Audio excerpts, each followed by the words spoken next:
안녕하세요.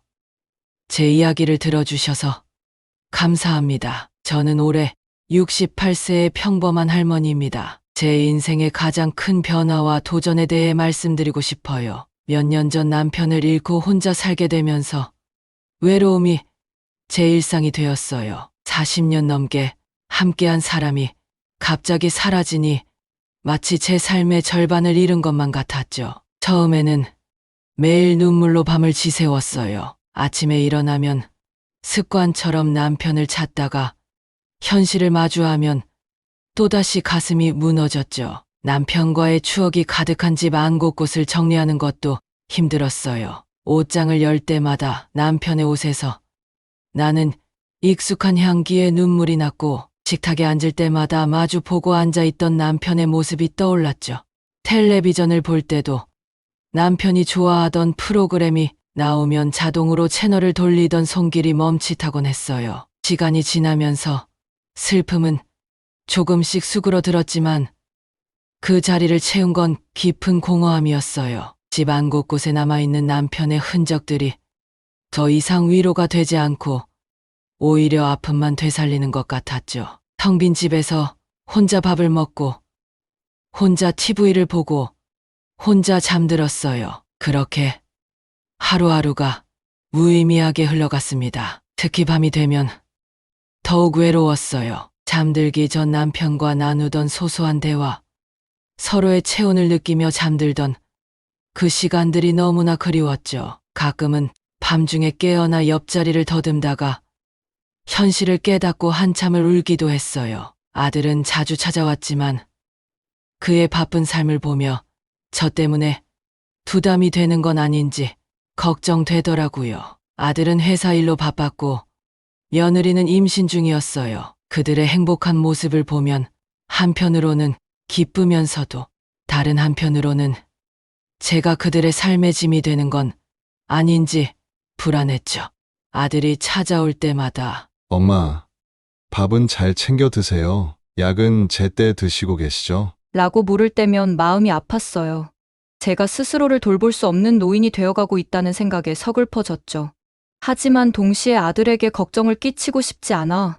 걱정 말거라.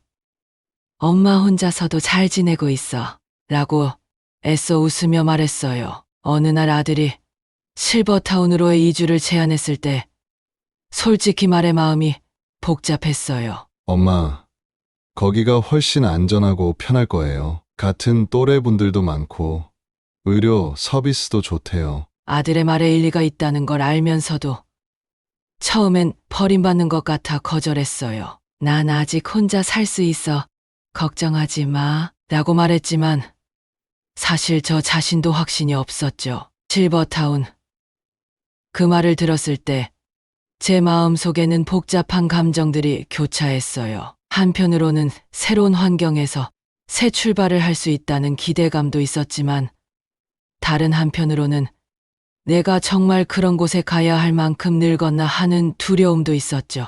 그리고 무엇보다 40년 넘게 살아온 이 집, 남편과의 추억이 가득한 이 공간을 떠난다는 것이 너무나 힘들었어요. 하지만 아들의 진심, 어린 설득이 계속되었어요. 엄마, 전 엄마가 행복했으면 좋겠어요. 새로운 친구도 사귀고, 재미있는 활동도 하면서 즐겁게 지내셨으면 좋겠어요. 그의 말에서 진심이 느껴졌고 어쩌면 이게 제 인생의 새로운 장을 열 기회일지도 모른다는 생각이 들었어요. 며칠을 고민했어요. 밤마다 잠을 이루지 못하고 이리저리 뒤척이며 생각했죠. 과연 내가 새로운 환경에 적응할 수 있을까?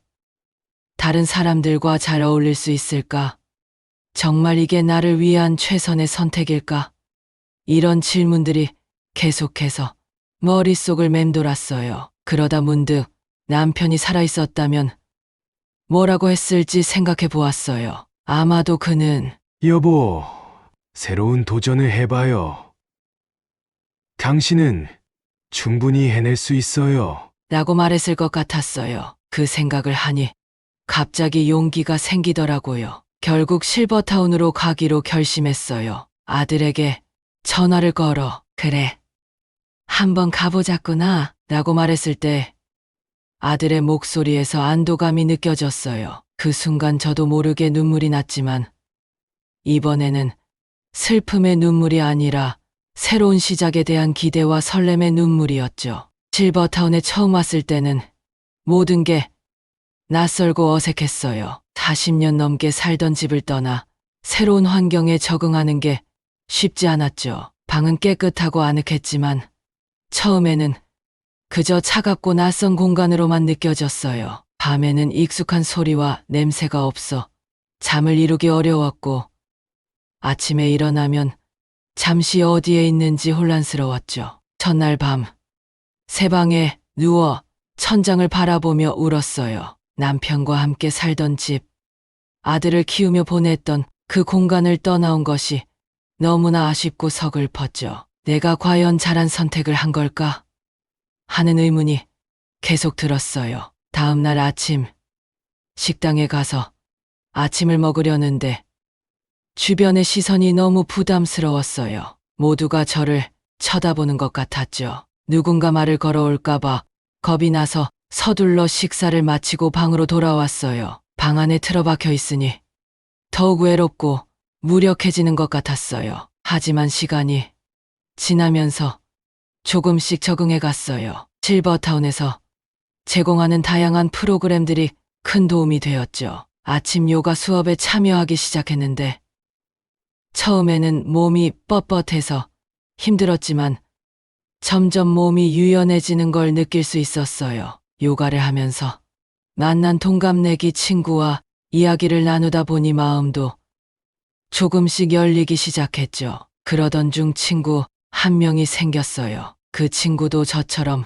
얼마 전에 남편을 여인분이었는데 그래서인지 더 마음이 잘 통했어요. 요가가 끝나고 나면 함께 산책을 하며 이야기를 나누곤 했죠. 서로의 아픔을 나누고 위로하면서 우리는 점점 가까워졌어요. 오후에는 그림 교실에 다니기 시작했어요. 젊었을 때부터 그림 그리는 걸 좋아했지만 결혼하고 아이를 키우면서 잊고 살았거든요. 다시 붓을 잡으니 가슴이 설레더라고요. 서툴지만 열심히 그린 그림을 아들에게 보냈더니 정말 좋아하더라고요. 그 후로 더 열심히 그림을 그렸죠. 그림 선생님이 제 그림을 보고 엄청 잘 그리시네요. 라고 칭찬해 주셨을 때는 정말 기뻤어요. 오랜만에 느껴보는 성취감이었죠. 그림을 그리면서 시간 가는 줄 모르고 때로는 남편과의 추억이나 지나온 삶을 돌아보며 그림에 담아내곤 했어요.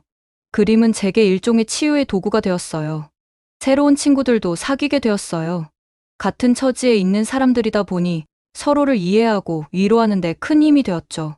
함께 산책을 하고 카페에서 차를 마시며 이런저런 이야기를 나누다 보면 시간 가는 줄 몰랐어요. 특히 옆방에 사시는 할머니와 가까워졌는데 그분은 저보다 10살이나 많으셨지만 정말 활기차고 긍정적이셨어요. 박할머니라고 항상 웃음을 잃지 않으시는 분이었죠. 우리가 나이 들었다고 해서 인생이 끝난 게 아니야. 오히려 이제부터 진짜 우리만의 삶을 살 수 있는 거야. 라는 박할머니의 말씀이 저에게 큰 위로와 용기를 주었어요. 박할머니와 함께 실버타운 내 작은 정원을 가꾸기 시작했어요. 꽃을 심고 물을 주고 잡초를 뽑으며 보내는 시간이 너무나 즐거웠어요. 작은 씨앗이 싹을 틔우고 꽃을 피우는 걸 보면서 저 역시 이곳에서 새롭게 피어나고 있다는 생각이 들었죠. 실버타운의 다양한 활동에 참여하면서 삶의 활력을 되찾았어요. 컴퓨터 교실에서 스마트폰 사용법도 배우고 댄스 교실에서 춤도 배웠죠. 처음에는 모든 게 어색하고 부끄러웠지만 하나씩 해나가다 보니 자신감도 생기고 재미도 느꼈어요. 그 중에서도 가장 흥미로웠던 것은 스마트폰 사용법 강좌였어요. 처음 스마트폰을 받았을 때 솔직히 말해 겁이 났어요. 작은 화면에 빽빽이 들어찬 아이콘들을 보니 머리가 어지러울 정도였죠. 하지만 강사 선생님이 아주 천천히 쉽게 설명해 주셔서 조금씩 배워나갈 수 있었어요. 가장 먼저 배운 건 문자 메시지 보내는 법이었어요. 손가락으로 화면을 두드리는 게 어색해서 처음에는 한 글자 쓰는데도 한참이 걸렸죠. 하지만 연습을 거듭하다 보니 어느새 손주들에게 사랑해라는 메시지를 보낼 수 있게 되었어요. 손주가 하트 이모티콘과 함께 답장을 보내왔을 때 그 기쁨이란, 그 다음으로는 사진 찍는 법을 배웠어요. 처음에는 셔터 버튼을 누르는 것조차 어려웠지만 이제는 제법 근사한 사진도 찍을 수 있게 되었죠. 영상통화 기능은 정말 신세계였어요. 특히 손주들과 영상통화를 할 수 있게 되어서 정말 기뻤죠. 처음으로 손주와 영상통화를 했을 때 화면 속 손주의 웃는 얼굴을 보며 눈물이 났어요. 할머니, 우리 이제 매일 이렇게 얼굴 보고 이야기할 수 있어요. 라고 말하는 손주의 목소리에 가슴이 뭉클해졌죠. 기술의 발전이 이렇게 우리를 가깝게 만들어줄 수 있다는 게 신기했어요. 댄스 교실은 처음에 망설였지만 용기를 내어 참여하게 되었어요. 젊었을 때 남편과 함께 춤을 자주 췄던 기억이 났거든요. 처음에는 움직임이 어색하고 몸이 따라주지 않아 좌절감도 느꼈지만 꾸준히 연습하다 보니 점점 나아지는 게 느껴졌어요. 춤을 추면서 느끼는 즐거움과 해방감은 말로 표현할 수 없을 정도였죠. 한 번은 실버타운에서 작은 공연을 했는데 제가 배운 춤을 선보일 기회가 있었어요. 무대에 오르기 전에는 너무 긴장돼서 다리가 후들거렸지만 음악이 시작되자 모든 걱정이 사라졌어요. 춤을 추는 동안 저는 완전히 자유로워졌고 공연이 끝난 후 다른 분들이 박수를 쳐주실 때는 정말 뿌듯했죠. 이렇게 지내다 보니 어느새 6개월이 지났어요. 아들이 찾아왔을 때 그는 제 모습을 보고 정말 놀라더라고요. 엄마, 정말 행복해 보이세요. 얼굴에 생기가 돌아요. 그 말을 들으니 제 선택이 옳았다는 확신이 들었어요. 실버타운에서의 새로운 삶이 저에게 제2의 인생을 선물해 준 것 같았죠. 아들과 함께 실버타운 정원을 산책하면서 제가 그동안 경험한 것들을 이야기해 주었어요. 새로 사귄 친구들, 배운 것들, 느낀 점들을 말하다 보니 제 입에서 나오는 말에 저도 놀랐어요. 이렇게 많은 것들을 경험하고 변화했다는 사실이 새삼 실감났거든요. 그날 밤 아들이 돌아간 후 저는 오랜만에 일기를 썼어요. 오늘 아들을 만나고 나니 내가 얼마나 변화했는지 새삼 깨달았다. 6개월 전 이곳에 올 때는 두렵고 불안했지만 지금은 매일이 새로운 도전과 발견의 연속이다. 나는 아직 배우고 성장하고 꿈꿀 수 있다. 이제야 진정한 나로서의 삶을 살고 있는 것 같다. 하지만 모든 것이 완벽할 수는 없었나 봐요. 시간이 지나면서 실버타운의 문제들이 하나둘 드러나기 시작했어요. 처음에는 사소한 것들이었죠. 식당 음식의 질이 점점 떨어지기 시작했어요. 처음에는 맛있고 영양가 있는 식사였는데 어느 순간부터 재료의 신선도가 떨어지고 맛도 없어졌죠. 한 번은 식사 시간에 제공된 생선에서 비린내가 너무 심하게 났어요. 주변 테이블에서도 불평하는 소리가 들렸죠. 저는 용기를 내어 직원에게 이야기했지만 그저 죄송합니다. 다음에 더 신경 쓰겠습니다. 라는 형식적인 답변만 들었어요. 하지만 다음은 오지 않았죠. 많은 거주자들이 불만을 표했지만 관리자들은 비용 절감을 위한 불가피한 조치입니다. 라며 넘어갔어요. 그 말을 들으면서 우리의 건강과 만족보다 돈이 더 중요하단 말인가 하는 생각이 들어 속상했어요. 다음으로 눈에 띈 건 직원들의 태도였어요. 처음에는 모두 친절하고 상냥했는데 점점 무례해지고 귀찮아하는 기색이 역력했죠. 한 번은 제가 도움을 요청했을 때 한 직원이 짜증 섞인 목소리로 할머니, 우리도 바쁘니까 조금만 기다리세요. 라고 말하더라고요. 그 말에 너무 상처받아서 며칠 동안 방에서 나오지 않았어요. 그날 밤 저는 이불 속에서 울었어요. 내가 여기 와서 잘한 걸까?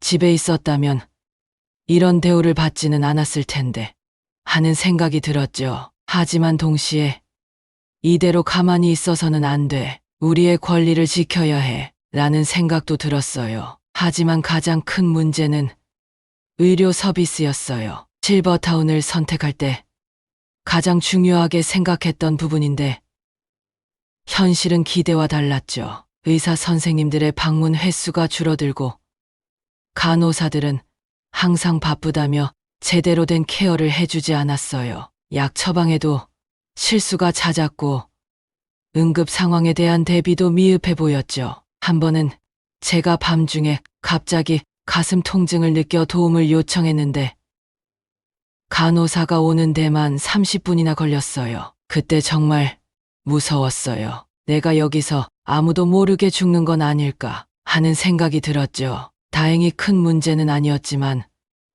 그 일 이후로 저는 항상 불안에 시달렸어요. 또 다른 날에는 제 친구 김 할머니가 약을 잘못 받아 복용하는 사고가 있었어요. 다행히 빨리 발견해서 큰일은 없었지만 그런 실수가 또 일어나지 않을까 하는 걱정이 늘 마음 한구석에 자리 잡았죠. 어느 날 정말 큰 사고가 일어났어요. 제 친구 한 분이 갑자기 쓰러졌는데 의료진의 대응이 너무 늦었어요. 신고를 하고 나서 구급차가 올 때까지 20분이나 걸렸고 그동안 제대로 된 응급처치도 이루어지지 않았죠.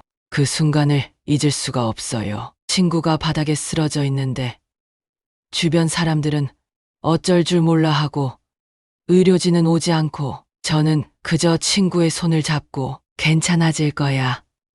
간호사랑 의사가 금방 올 거야. 라고 계속 말했지만 사실 저 자신도 너무 무서웠어요. 다행히 친구분은 큰 위험은 넘겼지만 조금만 더 늦었다면 정말 큰일 날 뻔했어요. 그 일 이후 며칠 동안 저는 악몽에 시달렸어요. 꿈에서 제가 쓰러졌는데 아무도 도와주지 않는 장면이 계속 반복되었죠. 이 사건을 계기로 우리 거주민들 사이에 큰 혼란이 일어났어요. 모두들 불안해하고 분노했죠. 우리가 이렇게 비싼 돈을 내고 있는데 이게 말이 되나?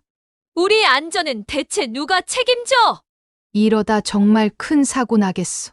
이런 말들이 여기저기서 들려왔어요. 식당에서, 복도에서, 정원에서, 어디를 가든 이 사건에 대한 이야기뿐이었어요. 어떤 분들은 가족들에게 연락해서 데려가 달라고 하기도 했고 또 어떤 분들은 다른 시설로 옮기려고 알아보기 시작했죠. 저는 이대로 가만히 있을 수 없다고 생각했어요. 우리의 안전과 존엄성이 위협받고 있었으니까요. 밤새 고민했어요. 내가 무엇을 할 수 있을까? 내 목소리가 과연 변화를 만들어낼 수 있을까? 하는 생각이 들었지만 동시에 누군가는 나서야 해. 그게 내가 될 수도 있어. 라는 생각도 들었죠. 몇몇 친구들과 의견을 나누었더니 모두 같은 생각이더라고요. 우리는 함께 실버타운 관리진에게 문제를 제기하기로 했어요. 처음에는 대화를 통해 문제를 해결하고 싶었거든요. 우리는 며칠 동안 밤늦게까지 모여 회의를 했어요. 각자가 경험한 문제들을 정리하고 개선 방안도 함께 고민했죠. 때로는 의견 충돌도 있었지만 우리 모두가 더 나은 환경에서 살고 싶다는 같은 목표를 향해 나아가고 있다는 걸 알았기에 서로를 이해하려 노력했어요. 드디어 관리진과의 면담 날이 왔어요. 저희 대표로 제가 나서기로 했죠. 떨리는 마음을 진정시키며 회의실로 들어갔어요. 그런데 관리진의 반응은 실망스러웠어요. 그들은 우리의 우려를 진지하게 받아들이지 않았고 오히려 우리를 위협하며 침묵을 강요하더라고요. 문제를 크게 만들면 여러분들에게도 좋을 게 없습니다. 조용히 지내세요. 이런 식의 대응에 우리는 더욱 분노했죠. 회의실을 나오면서 저는 눈물을 참을 수 없었어요. 우리의 목소리가 이렇게 쉽게 무시당할 수 있다는 사실이 너무나 서글펐죠. 그때 느꼈어요. 우리의 존엄성과 권리를 지키기 위해서는 강하게 맞서야 한다는 거요. 나이 들었다고 해서 또 누군가의 보살핌을 받는다고 해서 우리의 목소리를 내지 말라는 법은 없잖아요. 오히려 우리의 경험과 지혜로 더 나은 변화를 만들어낼 수 있다고 믿었어요. 그날 밤, 저는 오랜만에 남편 사진을 꺼내 보았어요. 여보, 내가 잘하고 있는 걸까요? 이렇게 맞서도 되는 걸까요? 물어보았죠. 그리고 문득 남편이 살아계셨다면 분명 저를 지지해 주었을 거라는 생각이 들었어요. 그 생각을 하니 더욱 용기가 났습니다. 우리는 행동에 나섰어요. 먼저 실버타운의 모든 문제들을 꼼꼼히 기록하기 시작했어요. 음식의 질 저하, 직원들의 불친절한 태도, 미흡한 의료 서비스 등 모든 것을 날짜와 시간, 상황을 자세히 적었죠. 증거도 모았어요. 음식 사진을 찍고 대화를 녹음하고 의료 기록을 수집했어요. 이 과정은 결코 쉽지 않았어요. 때로는 직원들의 눈을 피해 몰래 사진을 찍어야 했고 녹음기를 옷 속에 숨겨 대화를 기록하기도 했죠. 매일 밤 우리는 모여서 그날 있었던 일들을 정리하고 기록했어요. 때로는 너무 힘들어 포기하고 싶을 때도 있었지만 서로를 격려하며 힘을 냈죠. 특히 의료 기록을 수집하는 과정이 가장 어려웠어요. 우리의 권리를 주장하며 의료 기록 사본을 요구했지만 관리자들은 계속해서 핑계를 대며 거부했죠. 결국 우리는 법적 자문을 구해 공식적으로 요청서를 제출했고 그제서야 겨우 기록들을 받을 수 있었어요. 이 과정에서 많은 어려움도 있었어요. 일부 거주자들은 보복이 두려워 협조를 거부했고 관리진은 우리의 활동을 방해하려 했죠. 심지어 몇몇 친구들은 가족들로부터 문제를 일으키지 말라는 압박을 받기도 했어요. 제 아들도 처음에는 걱정했어요. 엄마, 그냥 조용히 지내세요. 혹시 불이익을 당하면 어떡해요? 아들의 걱정, 어린 목소리를 들으니 마음이 아팠지만 저는 제가 하는 일이 옳다고 확신했어요. 아들아, 엄마가 지금 하는 일은 나 혼자만을 위한 게 아니야. 여기 있는 모든 어르신들, 그리고 앞으로 여기 올 사람들을 위한 거란다. 다행히 아들은 제 마음을 이해해 주었고 나중에는 적극적으로 지지해 주었죠. 하지만 우리는 포기하지 않았어요. 이건 단순히 우리만의 문제가 아니라 모든 노인들의 권리와 존엄성에 관한 문제라고 생각했거든요. 우리가 목소리를 내지 않으면 앞으로 이곳에 올 다른 노인들도 같은 문제를 겪을 거라고 생각했죠. 한 달간의 준비 끝에 우리는 모은 자료들을 정리했어요. 처음에는 망설였어요. 우리가 이렇게 해도 될까? 혹시 더 큰 문제가 생기는 건 아닐까? 하는 걱정도 들었죠. 하지만 우리의 용기가 변화를 만들어낼 수 있다는 희망이 있었어요. 그때 우리 중 한 분의 자녀가 변호사였어요. 그분이 우리의 이야기를 듣고 법적인 조언을 해주겠다고 나섰죠. 이를 계기로 우리는 실버타운을 상대로 법적 대응을 시작했어요. 계약 위반과 부실한 서비스 제공에 대한 손해배상 청구였죠. 먼저 우리는 실버타운 측에 공식적인 문제 제기 서한을 보냈어요. 음식 품질 저하, 부실한 의료 서비스, 직원들의 불친절한 태도 등 구체적인 사례들을 나열하며 개선을 요구했죠. 하지만 실버타운 측에서는 이를 무시하고 형식적인 답변만 보내왔어요. 그래서 결국 저희는 변호사의 도움으로 소장을 제출하고 나서 실버타운 측에서 갑자기 태도를 바꿨어요. 협상을 제안해 왔죠. 하지만 그들의 제안은 우리의 요구사항을 제대로 반영하지 않은 채 적은 금액의 배상금만 제시하는 것이었어요. 우리는 이를 거부했고 법정 다툼을 이어갔습니다. 하지만 실버타운 측의 대응은 우리를 더욱 힘들게 했어요. 그들은 우리 중 몇몇을 문제 노인으로 몰아가기 시작했어요. 항상 불평만 하는 사람들, 다른 입주자들의 평화로운 생활을 방해하는 사람들이라는 식으로 말이에요. 심지어 우리 자녀들이 우리를 부추겨 배상금을 노린다는 악의적인 소문까지 퍼뜨렸죠. 이런 상황에서 일부 입주자들은 우리를 멀리하기 시작했어요. 저 사람들과 어울리면 불이익을 당할지도 몰라. 라는 불안감 때문이었죠. 때로는 복도에서 마주치면 고개를 돌리는 사람들도 있었어요. 그럴 때마다 마음이 아팠지만 우리가 하는 일이 옳다는 믿음으로 버텼어요. 첫 번째 재판날, 법정에 들어섰을 때 다리가 후들거렸어요. 하지만 옆에 있는 친구들의 손을 잡고 서로를 격려하며 용기를 냈죠. 우리의 변호사가 준비한 증거들을 하나씩 제시할 때마다 판사님의 표정이 심각해지는 걸 볼 수 있었어요. 실버타운 측 변호사는 어이없는 말을 시작했어요. 이분들은 항상 불평만 하시는 분들입니다. 다른 입주자들은 모두 만족하고 계십니다. 라고 주장했죠.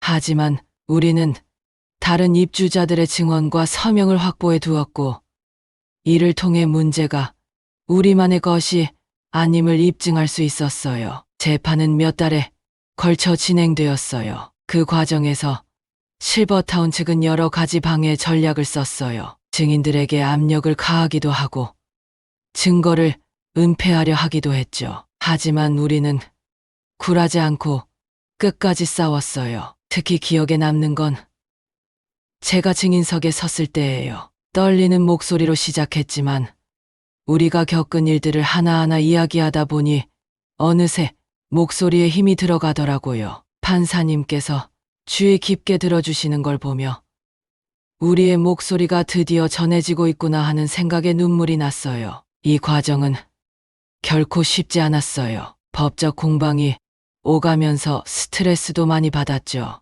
때로는 포기하고 싶은 마음도 들었어요. 몇 달간의 치열한 법적 다툼 끝에 결국 우리의 주장이 받아들여졌어요. 실버타운 측에서 대부분의 요구사항을 수용하고 시설 개선을 약속했죠. 관리진의 일부가 교체되었고 의료 서비스 개선을 위한 구체적인 계획도 제시되었어요. 하지만 모든 게 순조롭지만은 않았어요. 실버타운 측에서 여전히 강력하게 반발했죠. 그들은 우리의 주장이 과장되었다며 명예훼손으로 고소하겠다고 협박했어요. 그때 정말 힘들었어요. 매일 아침 눈을 뜨면 오늘은 또 어떤 일이 일어날까 하는 두려움에 시달렸죠. 실버타운 직원들의 차가운 시선과 냉대를 견디는 것도 쉽지 않았어요. 때로는 내가 이런 고생을 겪어야 하나 하는 후회도 들었죠. 하지만 우리는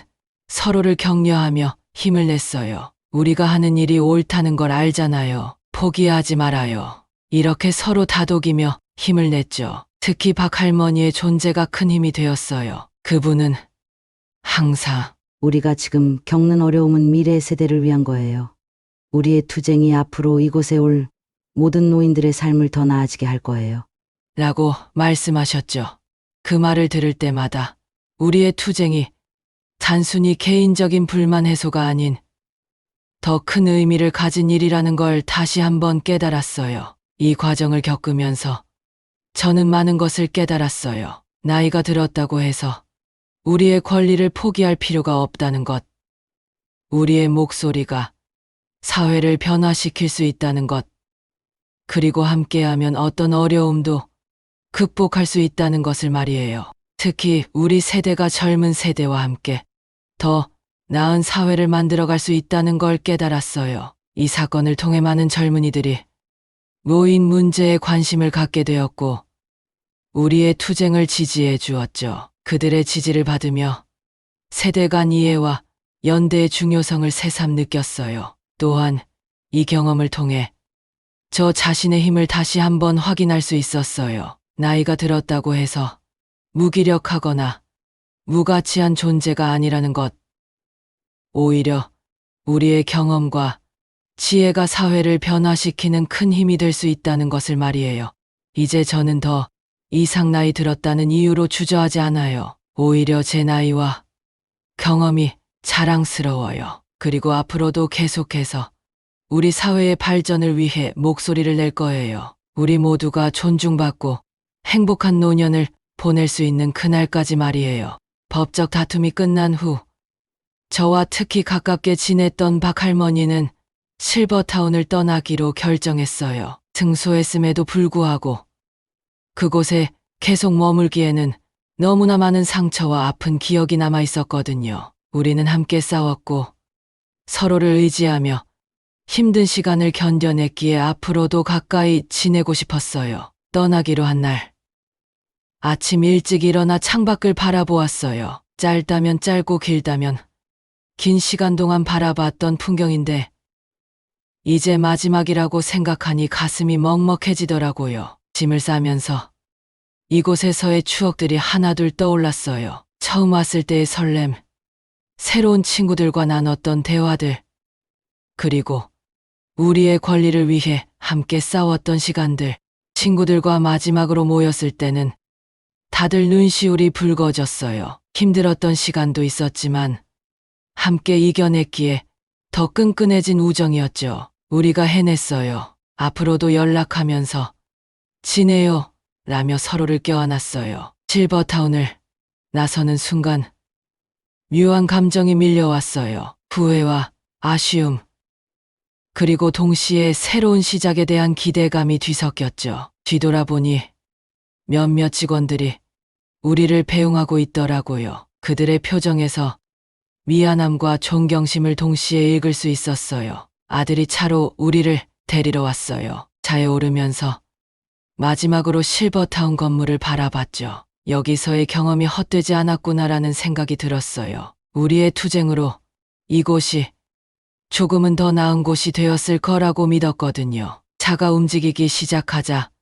마음이 한결 가벼워지는 걸 느꼈어요. 창밖으로 스쳐 지나가는 풍경을 보며 이제 정말 새로운 삶이 시작되는구나 싶었죠. 아들이 구해준 새 집은 아담하고 포근했어요. 아파트였는데 창밖으로 공원이 보이고 아래층에는 손주들이 다니는 어린이집도 있더라고요. 박 할머니는 제 집과 가까운 거리에 있는 아파트를 구했어요. 박 할머니의 딸이 도와줘서 가능했죠. 두 집 사이는 걸어서 10분 정도 거리였어요. 새 집으로 이사하는 날, 우리는 서로의 짐을 옮기는 것을 도왔어요. 힘들었지만 함께여서 즐거웠죠. 며칠 후, 실버타운에서 함께 싸웠던 친구들이 새집들이를 와줬어요. 다들 각자의 새로운 보금자리를 찾아 흩어졌지만 우리의 우정은 계속될 거라고 믿었죠. 함께 차를 마시며 이야기를 나누는데 마치 실버타운에서의 일들이 먼 옛날 일처럼 느껴졌어요. 새로운 환경에 적응하는 데는